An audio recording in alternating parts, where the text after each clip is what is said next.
ನಮಸ್ಕಾರ ಸ್ನೇಹಿತರೆ, ಜೀವಜಾಲ ಚಾನಲ್ಗೆ ಸ್ವಾಗತ. ಆರೋಗ್ಯ, ಆಯುರ್ವೇದ ಮತ್ತು ಭಾರತೀಯ ಸಂಸ್ಕೃತಿಯ ಪವಿತ್ರ ಪಯಣಕ್ಕೆ ನಿಮಗೆ ಸುಸ್ವಾಗತ. ಇಂದು ನಾವು ಒಂದು ವಿಶಿಷ್ಟ ಹಾಗೂ ಶ್ರೇಷ್ಠ ಆಯುರ್ವೇದೀಯ ಸಸ್ಯದ ಬಗ್ಗೆ ಮಾತಾಡೋಣ. ಅದು ಅಶ್ವಗಂಧ.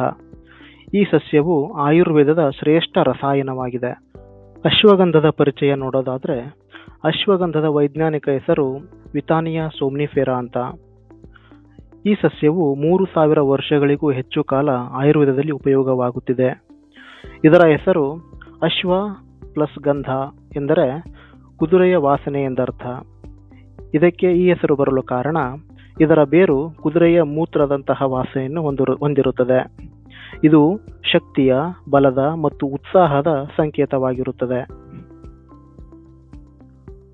ಅಶ್ವಗಂಧದ ಚೂರ್ಣ ಅಥವಾ ಪೌಡರ್ ಇದು ಪುರುಷರ ಸಂತಾನೋತ್ಪತ್ತಿಗೆ ಮತ್ತು ಲೈಂಗಿಕ ಶಕ್ತಿ, ಹಾರ್ಮೋನ್ ಸಮತೋಲನಕ್ಕೆ ಅತ್ಯಂತ ಉಪಯೋಗಕಾರಿ. ಮಹಿಳೆಯರಲ್ಲಿ ಎಂಡೋಮೆಟ್ರಿಯಾಸಿಸ್, ಹಾರ್ಮೋನ್ ಸಮತೋಲನ ಮತ್ತು ಗರ್ಭಧಾರಣೆಗೆ ತುಂಬಾ ಸಹಾಯಕವಾಗಿರುತ್ತದೆ. ಕುಟುಂಬ ಪ್ರಭೇದ. ಈ ಸಸ್ಯವು ಸೋಲೆನೇಸಿ ಎಂಬ ಕುಟುಂಬಕ್ಕೆ ಸೇರಿದೆ.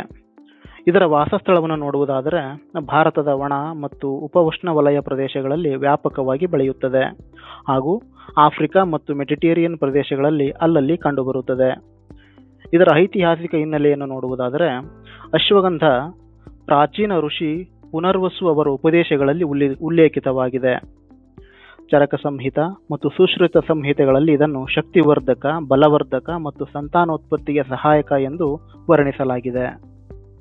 ಆಯುರ್ವೇದದಲ್ಲಿ ಇದನ್ನು ಅಶ್ವಗಂಧ, ಅಯಗಂಧ, ಗಂಧರ್ವಗಂಧ, ತುರಗಗಂಧ, ವಾಜಿಗಂಧ, ಗೋಕರ್ಣ, ವೃಷ, ವರಾಹಕರ್ಣಿ, ಬಲ್ಯ, ವಾಜಿಕಾರಿ, ಮೇದ್ಯ ರಸಾಯನ ಎಂದು ವರ್ಣಿಸಲಾಗಿದೆ. ಇಂಗ್ಲಿಷ್ನಲ್ಲಿ ಇದನ್ನು ಇಂಡಿಯನ್ ಜೆನ್ಸಿಂಗ್ ಅಥವಾ ವಿಂಟರ್ ಚೆರ್ರಿ ಎಂದು ಕರೆಯಲಾಗುತ್ತದೆ. ಇದು ಹೆಚ್ಚಾಗಿ ನವೆಂಬರ್ನಿಂದ ಫೆಬ್ರವರಿ ಅಂದರೆ ಚಳಿಗಾಲದ ಸಮಯದಲ್ಲಿ ಹೆಚ್ಚು ಕಂಡುಬರುವುದರಿಂದ ಇದನ್ನು ಇಂಗ್ಲಿಷ್ನಲ್ಲಿ ವಿಂಟರ್ ಚೆರ್ರಿ ಎಂದು ಕರೆಯುತ್ತಾರೆ. ಈ ಸಸ್ಯವು ಸುಮಾರು 30 ರಿಂದ 150 ಸೆಂಟಿಮೀಟರ್ ಎತ್ತರ ಬೆಳೆಯುತ್ತದೆ. ಇದರ ಬೇರು ನೇರ ಮತ್ತು ಬಿಳಿ ಬಣ್ಣದಿಂದ ಕೂಡಿರುತ್ತದೆ. ಈ ಸಸ್ಯದ ಹೂವುಗಳು ಚಿಕ್ಕದಾಗಿದ್ದು ಹಳದಿ ಮತ್ತು ಹಸಿರು ಬಣ್ಣದಿಂದ ಕೂಡಿರುತ್ತವೆ. ಈ ಸಸ್ಯದ ಹಣ್ಣುಗಳು ಕೆಂಪು ಅಥವಾ ಕಿತ್ತಳೆ ಬಣ್ಣದಿಂದ ಕೂಡಿರುತ್ತವೆ.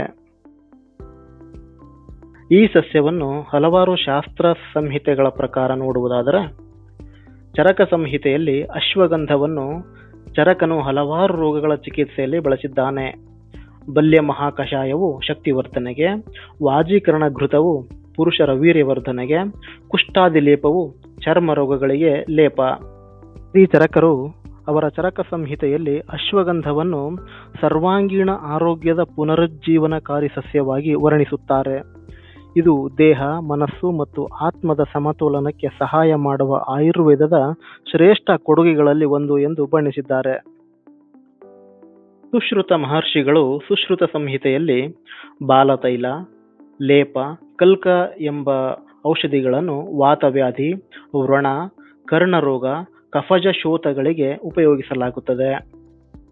ಅಷ್ಟಾಂಗ ಹೃದಯ ಎಂಬ ಗ್ರಂಥದಲ್ಲಿ ಬಾಲತೈಲ, ಸುಕುಮಾರ ತೈಲ ಎಂಬ ಔಷಧಿಗಳನ್ನು ಗರ್ಭದೋಷ ನಿವಾರಣೆಗೆ ಮತ್ತು ವಾತ ರೋಗಗಳಿಗೆ ಉಪಯೋಗಿಸಲಾಗುತ್ತದೆ. ಘೃತ, ಲೇಹ್ಯ, ಕಷಾಯಗಳನ್ನು ಕ್ಷಯ, ಅಜೀರ್ಣ, ಉನ್ಮಾದ ಮತ್ತು ಅಪಸ್ಮಾರ ರೋಗಗಳಿಗೆ ಉಪಯೋಗಿಸಲಾಗುತ್ತದೆ. ಅಶ್ವಗಂಧ ಸಸ್ಯದ ಹಲವು ಭಾಗಗಳಲ್ಲಿನ ರಾಸಾಯನಿಕ ಸಂಯುಕ್ತಗಳನ್ನು ನೋಡುವುದಾದರೆ, ಈ ಸಸ್ಯದ ಬೇರಿನಲ್ಲಿ ವಿತಾನಿನ್, ಸೋಮ್ನಿಫೆರಿನ್, ಅನಹ್ಯಗ್ರಿನ್, ವಿತಾಫೆರಿನ್ ಎ, ಎಲೆಗಳಲ್ಲಿ ವಿತಾನೋಲೈಡ್ಸ್ ಮತ್ತು ಇವು ಶಕ್ತಿಶಾಲಿ ಆಂಟಿ ಆಕ್ಸಿಡೆಂಟ್, ಶೋಥ ನಿವಾರಕ ಮತ್ತು ನರ ಸಂರಕ್ಷಣಾ ಗುಣಗಳನ್ನು ಹೊಂದಿರುತ್ತವೆ. ಈ ಸಸ್ಯದ ಬೇರಿನ ಉಪಯೋಗಗಳನ್ನು ನೋಡುವುದಾದರೆ, ಈ ಸಸ್ಯದ ಬೇರು ಶೋಥ, ಗಂಟುಗಳು, ಸಂಧಿವಾತ, ಸ್ಕ್ರೋಫುಲಾ ಮುಂತಾದ ಸಮಸ್ಯೆಗಳಿಗೆ ಮತ್ತು ಮಾನಸಿಕ ಒತ್ತಡ ನಿವಾರಣೆಗಳಿಗೆ, ಆತಂಕ ನಿವಾರಣೆಗೆ, ನಿದ್ರಾಹೀನತೆಗಳಿಗೆ ಶಾಂತಿಕಾರಕ ಮತ್ತು ನಿದ್ರಾಜನಕವಾಗಿರುತ್ತದೆ. ಈ ಸಸ್ಯದ ಎಲೆಯ ಗುಣಗಳನ್ನು ನೋಡುವುದಾದರೆ ಇದು ಕೂಡ ಶೋಥ ನಿವಾರಕಕ್ಕೆ, ಯಕೃತ್ ರಕ್ಷಕಕ್ಕೆ, ಬ್ಯಾಕ್ಟೀರಿಯಾ ವಿರೋಧಿಯಾಗಿ ಕೆಲಸ ಮಾಡುತ್ತದೆ. ಈ ಸಸ್ಯದ ಹಣ್ಣು ಮತ್ತು ಬೀಜಗಳು ಮೂತ್ರವರ್ಧಕ ಮತ್ತು ವೀರ್ಯವರ್ಧಕಗಳಾಗಿ ಕಾರ್ಯನಿರ್ವಹಿಸುತ್ತವೆ. ಈ ಸಸ್ಯವು ವೈಜ್ಞಾನಿಕವಾಗಿ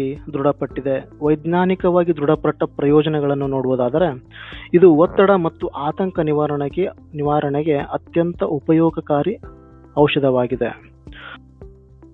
ಮೆದುಳಿನ ಆರೋಗ್ಯಕ್ಕೆ ಮತ್ತು ನೆನಪಿನ ಶಕ್ತಿಗೆ, ಮಧುಮೇಹ ನಿಯಂತ್ರಣಕ್ಕೆ, ನಿದ್ರೆ ಗುಣಮಟ್ಟವನ್ನು ಸುಧಾರಿಸಲು, ಪುರುಷರ ಸಂತಾನೋತ್ಪತ್ತಿಗೆ, ಪಾರ್ಕಿನ್ಸನ್ ರೋಗದಲ್ಲಿ ಇದರ ಉಪಯೋಗ ಮಾಡಲಾಗುತ್ತಿದೆ.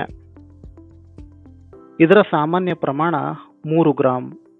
ದಿನಕ್ಕೆ 2 ರಿಂದ 3 ಬಾರಿ ತುಸು ಬೆಚ್ಚಗಿನ ಹಾಲಿನೊಂದಿಗೆ ಸೇವನೆ ಮಾಡುವುದರಿಂದ ಉತ್ತಮ ರಿಸಲ್ಟ್ ಕಾಣಬಹುದಾಗಿದೆ. ಅಶ್ವಗಂಧಾರಿಷ್ಟ ಅಂದರೆ ಇದನ್ನು ಟಾನಿಕ್ ರೂಪದಲ್ಲಿ ತೆಗೆದುಕೊಳ್ಳುವುದರಿಂದ ದೇಹದ ಶಕ್ತಿ, ರೋಗ ನಿರೋಧಕ ಶಕ್ತಿ, ನಿದ್ರೆ, ಮನೋವೈಕಲ್ಯಗಳಿಗೆ ತುಂಬಾ ಉಪಯೋಗಕಾರಿಯಾಗಿದೆ. ವಾತ ಪಿತ್ತ ಸಮತೋಲನಕ್ಕೆ, ಸೆರೋಟೋನಿನ್ ಮಟ್ಟ ನಿಯಂತ್ರಣಕ್ಕೆ ಇದು ತುಂಬಾ ಅನುಕೂಲಕರವಾಗಿದೆ. ಇದರ ಸಾಮಾನ್ಯ ಪ್ರಮಾಣ 20 ಮಿಲಿಲೀಟರ್. ದಿನಕ್ಕೆ 2 ಬಾರಿ ನೀರಿನೊಂದಿಗೆ ತೆಗೆದುಕೊಳ್ಳುವುದು ಉತ್ತಮ. ಅಶ್ವಗಂಧವನ್ನು ಉಪಯೋಗಿಸುವುದಕ್ಕಿಂತ ಮುಂಚೆ ಸ್ವಲ್ಪ ಇದರ ಅಡ್ಡ ಪರಿಣಾಮಗಳನ್ನು ಮತ್ತು ಅದರ ಬಗ್ಗೆ ಜಾಗ್ರತೆಗಳನ್ನು ನೋಡುವುದಾದರೆ ಈ ಅಶ್ವಗಂಧ ಸಸ್ಯವು ತುಂಬಾ ಸುರಕ್ಷಿತ. ಕೆಲವರಿಗೆ ಮಾತ್ರ ತಲೆ ಸುತ್ತು, ನಿದ್ರೆ, ಹೊಟ್ಟೆ ನೋವು ತೊಂದರೆಗಳು ಕಾಣಿಸಿಕೊಳ್ಳುತ್ತವೆ. ಆ ಸಮಯದಲ್ಲಿ ತಕ್ಷಣ ವೈದ್ಯರನ್ನು ಸಂಪರ್ಕಿಸುವುದು ಉತ್ತಮ. ಅಶ್ವಗಂಧವನ್ನು ಬಳಸುವ ಮುಂಚೆ ವೈದ್ಯರನ್ನೊಮ್ಮೆ ಸಂಪರ್ಕಿಸಿ, ಏಕೆಂದರೆ ಇದು ಥೈರಾಯ್ಡ್, ಮಧುಮೇಹ, ರಕ್ತದೊತ್ತಡ, ಗರ್ಭಧಾರಣೆ, ಲ್ಯಾಕ್ಟೇಷನ್, ಆಟೋ ಇಮ್ಯೂನ್ ರೋಗಗಳಲ್ಲಿ ವೈದ್ಯರ ಸಲಹೆಯನ್ನು ಪಡೆಯುವುದು ಉತ್ತಮ. ಮಕ್ಕಳಿಗೆ ಕೊಡುವುದಾದರೆ ಬರೀ ಅರ್ಧ ಪ್ರಮಾಣದಲ್ಲಿ ಇದನ್ನು ಬಳಸಬಹುದು. ಸಾರಾಂಶವನ್ನು ನೋಡುವುದಾದರೆ ಅಶ್ವಗಂಧ ಆಯುರ್ವೇದದ ಶ್ರೇಷ್ಠ ಕೊಡುಗೆಗಳಲ್ಲಿ ಒಂದು. ಇದು ಮಾನಸಿಕ, ದೈಹಿಕ ಮತ್ತು ಮಾನವೀಯ ಆರೋಗ್ಯಕ್ಕೆ ಬಹುಮುಖ್ಯ ಪ್ರಯೋಜನ ನೀಡುತ್ತದೆ. ಶಾಸ್ತ್ರೀಯ ಗ್ರಂಥಗಳಲ್ಲಿ ನಾನು ಈಗಾಗಲೇ ತಿಳಿಸಿದಂತೆ ಮತ್ತು ಆಧುನಿಕ ವಿಜ್ಞಾನ ಎರಡೂ ಕೂಡ ಇದರ ಮಹತ್ವವನ್ನು ದೃಢಪಡಿಸುತ್ತವೆ.